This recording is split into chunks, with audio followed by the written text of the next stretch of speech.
नमस्कार और सभी को मेरा प्यार भरा नमस्कार।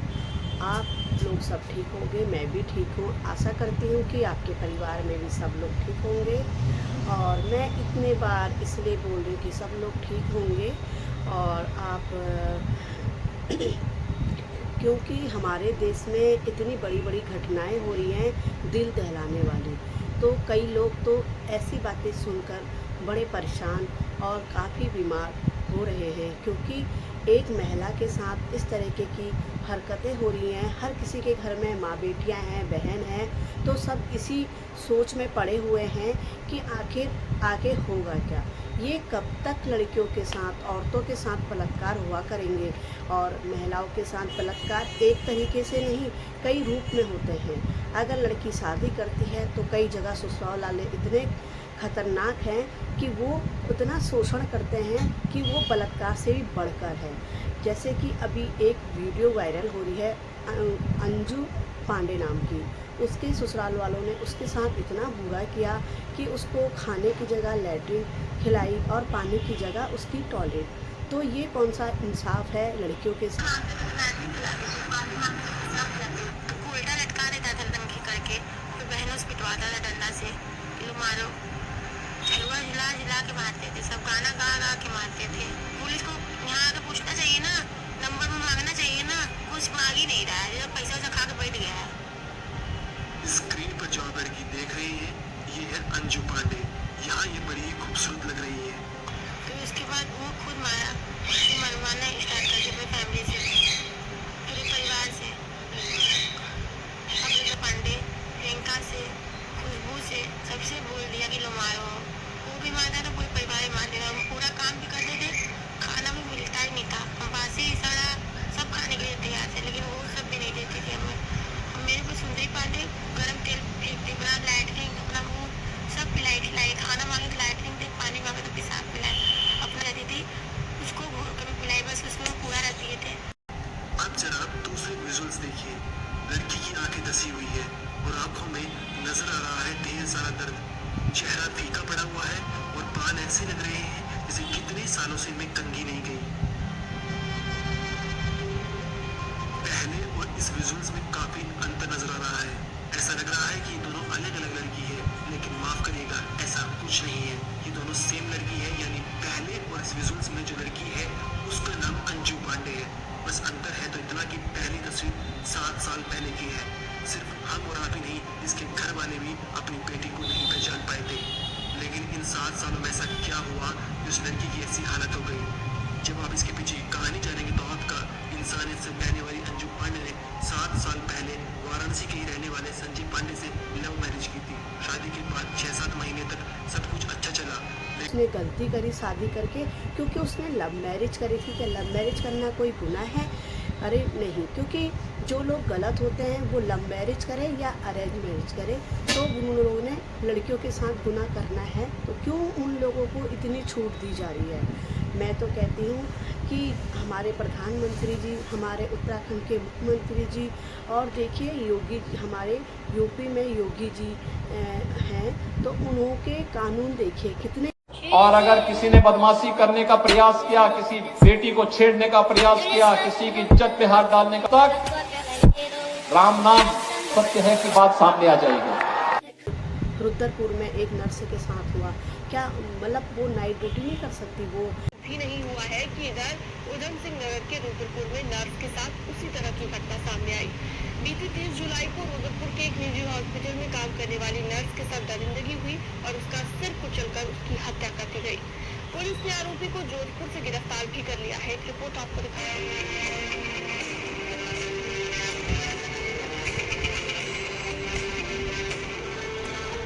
अगस्त को मिली थी झाड़ियों में रहे। रुद्रपुर में कोलकाता जैसी वारदात। नर्स से हैवानियत और गला घोंटकर हत्या।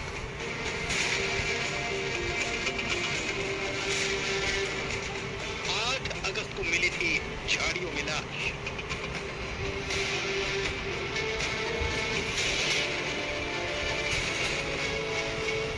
कोलकाता में महिला डॉक्टर के साथ हुई दर्दनाक घटना के बाद उत्तराखंड में भी एक ऐसा ही सनसनीखेज मामला सामने आया है। मतलब कई कांड ऐसे हैं। एक बहुत साल पहले हमारे रामनगर में ही एक बच्ची को बरात से शादी घर से उठा दिया था। तो क्यों नहीं वो गुनहगार सामने आते हैं, क्यों नहीं उनको सज़ा दी जाती है, क्यों पर्दे डाले जाते हैं गुनाहों में। मैं ये कहती हूँ उनको कड़ी से कड़ी सज़ा दी जाए, जिंदा जला दिया जाए, अंगहीन बना दिया जाए।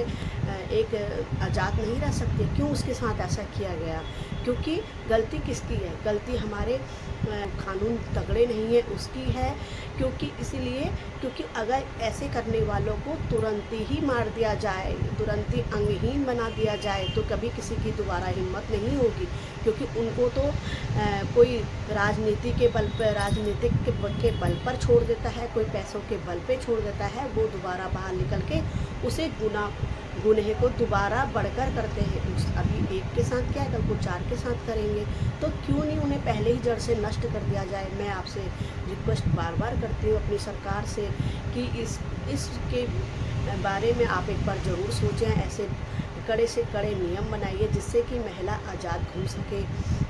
और ऐसी निर्भया हत्याकांड हुआ था, बताइए कहाँ कौन से कांड में किसको ऐसे सज़ा मिली हो जिसको तत्काल कर दिया हो और तुरंत मार दिया? अगर नहीं होता है तो जनता को दे दीजिए आप। वो जनता अपना आप इंसाफ करती है, अपने बच्चों के साथ जो हो रहा है उसके लिए वो खुद इंसाफ कर सकती है। ऐसा नहीं है कि जनता कुछ नहीं कर सकती है। तो आप या तो उनके लिए उनको छोड़ दीजिए कि जनता खुद इस गुनहगार को सज़ा दे।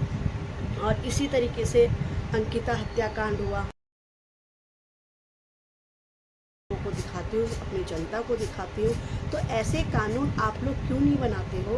आप लोग, मैं आपसे रिक्वेस्ट करती हूँ, हाथ जोड़ती हूँ कि हम सब महिलाओं को सुरक्षा दीजिए, सुरक्षित हम घूम सकें, आ सके। क्या हम काम करना नहीं चाहते? हम आज़ाद रहना नहीं चाहते? कहते हैं लड़का लड़की एक समान, कहाँ है एक समान?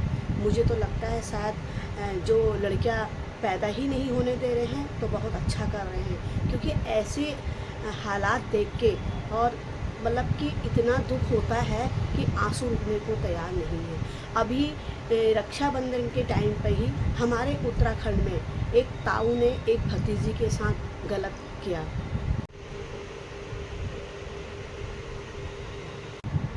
एक ताऊ है, वो एक बच्ची थी उसके साथ। तो बताओ हमारे उत्तराखंड में ही क्यों ऐसे, उत्तराखंड में भी इतने ऐसे काम हो रहे। वहाँ पे एक सज़ा ऐसी हो उन लोगों के लिए जो ऐसे काम करते हैं, उनको तुरंत शूट कर दिया जाए, उनके घर में बुलडोज़र चला जाए, उनको जड़ से ख़त्म कर दिया जाए। तो कभी किसी की हिम्मत नहीं होगी ऐसा काम करने की। तो आप कुछ योगी जी से सीखिए, सब लोग जो इस पद में हैं, इस ऐसे कानून ला सकते हैं, ऐसे कानून बना सकते हैं। मैं आपसे विनती कर सकती हूँ बस। क्योंकि हादसा हुआ बंगाल में मौमिता देवनाथ के साथ। वो एक गरीब परिवार की थी, उनके माँ बाप ने इतनी मेहनत करके उसको पढ़ाया लिखाया, उसके साथ इतना बड़ा सामूहिक बलात्कार हुआ। क्यों? क्योंकि उसको कुछ राज पता चल गए थे, हमने जो सुना है, मतलब जो हम न्यूज़ में सुन रहे हैं। तो इसलिए उसके साथ इतना बड़ा, गरीब की लड़की ही क्यों मारी जाती है? क्यों उसके साथ इतना गलत किया गया? क्यों उस कॉलेज को बिल्कुल कॉलेज में जितने लोग मिले उन्हें क्यों ममता बनर्जी जी कह रही मुझे इंसाफ चाहिए? अरे शर्म करो कुछ। एक महिला होके महिला के साथ ऐसा हो रहा है तो कोई तो है जो उनको सपोर्ट कर रहा है। तो आप हमारे उत्तराखंड के रहने वाले यूपी के योगी जी से कुछ सीखें कि वो कैसे। मैं आपको उनकी एक वीडियो अभी इसमें दिखाती हूँ, उसको देखें। उनके और अगर किसी ने बदमाशी करने का प्रयास किया, किसी बेटी को छेड़ने का प्रयास किया, किसी की इज्जत पे हाथ डालने का प्रयास किया या कहीं चोरी डकैती करने का प्रयास किया अगले चौराहे पर, इससे पहले कि कुछ हो तब तक राम नाम सत्य है की बात सामने आ जाएगी। यहाँ भी पुलिस ने ठोक दिया। ये योगी स्टाइल वाला इलाज, ये दवा उत्तर प्रदेश में ही दी जाती है। महिला अपराध पर लगाम लगाने का योगी स्टाइल है। एनकाउंटर हुआ, उसके बाद देखिए अब कंधों पर है, अब सीधे अस्पताल जाएंगे। पूछताछ की जरूरत है। लेकिन योगी के राज में यही होता है, तो योगी क्या करते हैं, अगली तस्वीर देखिए। योगी के राज में हुआ तो ठोक दिए गए, हो गया एनकाउंटर। ये तस्वीर बरेली की दिखा रहा हूँ। बरेली की आरोपी लड़की से सिर्फ छेड़छाड़ की थी, उसके बाद एनकाउंटर हो गया।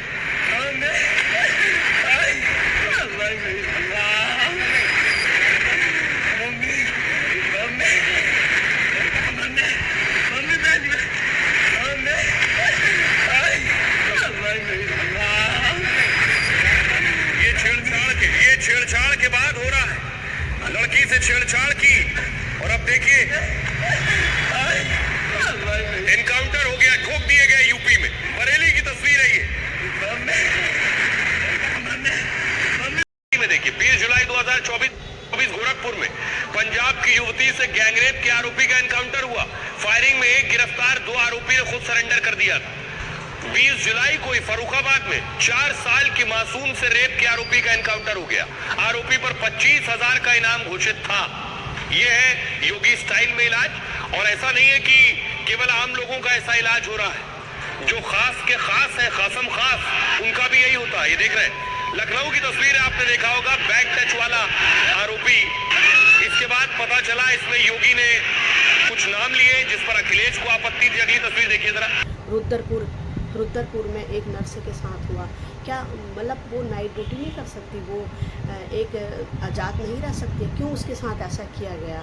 क्योंकि गलती किसकी है? गलती हमारे देश की, हमारे जो कानून तगड़े नहीं है उसकी है। क्योंकि अगर ऐसे करने वालों को तुरंत ही मार दिया जाए, तुरंत ही अंगहीन बना दिया जाए, तो कभी किसी की दोबारा हिम्मत नहीं होगी। क्योंकि उनको तो कोई राजनीति के बल पर छोड़ देता है, कोई पैसों के बल पे छोड़ देता है, वो दोबारा बाहर निकल के उस अखिलेश को आपत्ति थी। अगली तस्वीर देखिए जरा। ये आरोपी उसके बाद अखिलेश यादव से मिलने चला गया। अखिलेश यादव ने इसको जातीय रूप देने की कोशिश की। अगली तस्वीर देखिए जरा। मोहित और नवाब लड़के पकड़े गए और लोग विधानसभा में नाम लिया गया। वो लड़का आया है एक यादव, ये बेचारा चाय पी रहा था, पुलिस वालों ने इसे पकड़ा। और मुझे पकड़ने की बात नहीं है, पकड़ने में तो जांच होगी तो छूट जाएगा, कोई बात नहीं है। लेकिन जिन अधिकारियों ने अपना रुतबा बनाने के लिए और सरकार की इमेज को ठीक करने के लिए इन्हें थाने में पकड़ के हाथ जोड़ करके तस्वीर छापी है, मैं इनसे भी कहूँगा उनको मत भूलना, और हम लोग भी भूलेंगे। क्योंकि नाम तो और भी बढ़े जाने चाहिए थे, नाम और क्यों नहीं। ऐसे ही कुछ नेता हैं जो सारे नेता और सारे राजनीति को बदनाम करते हैं। जैसे ही ममता बनर्जी जैसे, अखिलेश जैसे गुनाहगारों को पनाह देने वाले, इन्हें सिर्फ राजनीति और अपनी गद्दी की पड़ी है। लेकिन किसी महिला के साथ कुछ हो जाए, इन्हें उससे कोई मतलब नहीं है। देखो कैसे बचा रहे हैं एक गुनहगार को। और हमारे योगी जी ने दिया इन्हें मुंह तोड़ जवाब। ये वही लोग हैं जो लोग बड़ी बेशर्मी के साथ एक चिकित्सक डॉक्टर के साथ, एक महिला डॉक्टर के साथ हुई हैवानियत पर बेशर्मी के साथ उन जल्लादों का समर्थन करते हुए दिखाई दे रहे हैं। ये वही लोग हैं जाई की पिछड़ी जाति की बेटी के साथ। मैं आपसे रिक्वेस्ट बार बार करती हूँ अपनी सरकार से कि इसके बारे में आप एक बार ज़रूर सोचें। ऐसे कड़े से कड़े नियम बनाइए जिससे कि महिला आज़ाद घूम सके। और ऐसी निर्भय हत्याकांड हुआ था, बताइए कहाँ, कौन से कांड में किसको ऐसे सज़ा मिली हो जिसको तत्काल कर दिया हो। और ये लगभग 3:30 बजे का टाइम होगा, 3:30 या 4 बजे के बीच में वो निकली और बोली कि मम्मी मैं 2-3 घंटे में आती हूँ। उनके उस टाइम पे उनके पापा की दोपहर से शरीर उसका खून से लथपथ था और जैसे लगता था कि जंगलों से खींच के लाई गई हो। उस टाइम हमें नहीं पता था कि साथ इतना कुछ हुआ है। ये तो पता लग गया कि नहीं 6 लोगों ने इसके साथ क्राइम किया है, लेकिन जैसे लगता था कि उसको कहीं जंगल से खींच के लाया गया हो। ये ओठ का 2 भाग हुए, सारे खाल निकली हुई थी। मैंने पूरा शरीर जैसे लगता था कि फटा है, कहीं से खून निकल रहा है, कहीं से मांस दिख रहा है। फिर थोड़ी देर में लेके चले गए लोग हॉस्पिटल में,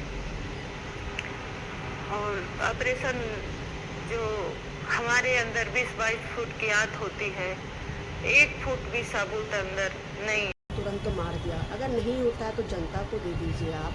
वो जनता अपना आप इंसाफ करती है, अपने बच्चों के साथ जो हो रहा है उसके लिए वो खुद इंसाफ कर सकती है। ऐसा नहीं है कि जनता कुछ नहीं कर सकती है। तो आप या तो उनके लिए उनको छोड़ दीजिए कि जनता खुद इस गुनहगार को सजा दे। और इसी तरीके से अंकिता हत्याकांड हुआ, मतलब कई कांड ऐसे हैं। एक बहुत साल पहले हमारे रामनगर में ही एक बच्ची को शादी घर से उठा दिया था। तो क्यों नहीं वो गुनहगार सामने आते हैं, क्यों नहीं उनको सज़ा दी जाती है, क्यों पर्दे डाले जाते हैं गुनाहों में। मैं ये कहती हूँ उनको कड़ी से कड़ी सज़ा दी जाए, जिंदा जला दिया जाए, अंगहीन बना दिया जाए, शूट कर दिया जाए, घर सारे उजाड़ दिया जाए, बुलडोजर चला दिया जाए, जैसे कि हमारे योगी जी ने करते हैं। मैं सभी राजनीतिक सभी पदाधिकारी अपने प्रधानमंत्री जी से, अपने मुख्यमंत्री जी से, अपने योगी जी से यही विनती करती हूँ कि आप हम महिलाओं के बारे में सोचें कि क्योंकि अगर लड़कियाँ घर से बाहर जॉब करती हैं तो उन्हें कंपनियों में या ऑफिसों में शोषण किया जाता है। क्यों ऐसा होता है? क्यों लड़कियों का हर जगह पे शोषण किया जाता है? क्योंकि वो एक महिला है, घर से बाहर है, अपने घर को वो आर्थिक स्थितियों को संभालना चाहती, तो उसे गलत नज़र से ही क्यों देखा जाता है? तो आप इस बारे में एक सख्त कानून बनाइए। लड़कियों के लिए किसी ऑफिस में अगर करती है या किसी फैक्ट्री में करती है तो उनको वहाँ पे भी सुरक्षा दी जाए, आज़ादी दी जाए।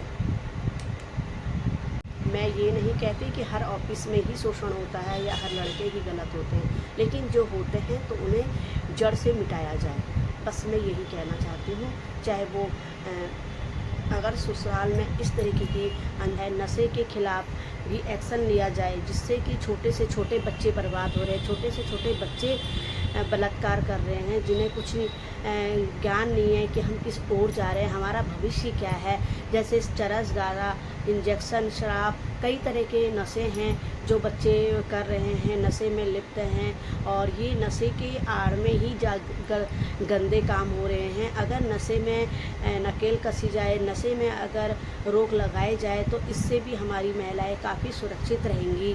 और नशे में ज़्यादा ध्यान दिया जाए कि नशे को बंद करा जाए, और इससे महिलाओं को बहुत आराम मिलेगा। क्योंकि हमारे उत्तराखंड में छोटे से छोटे बच्चे तक नशा करना सीख गए हैं। और मेरा मुख्यमंत्री जी से यही निवेदन है कि नशे के खिलाफ कुछ ऐसे कानून बनाइए जिससे कि नशा बंद हो और हमारे बच्चे भी सुरक्षित रहें और हमारी महिला भी सुरक्षित रहें।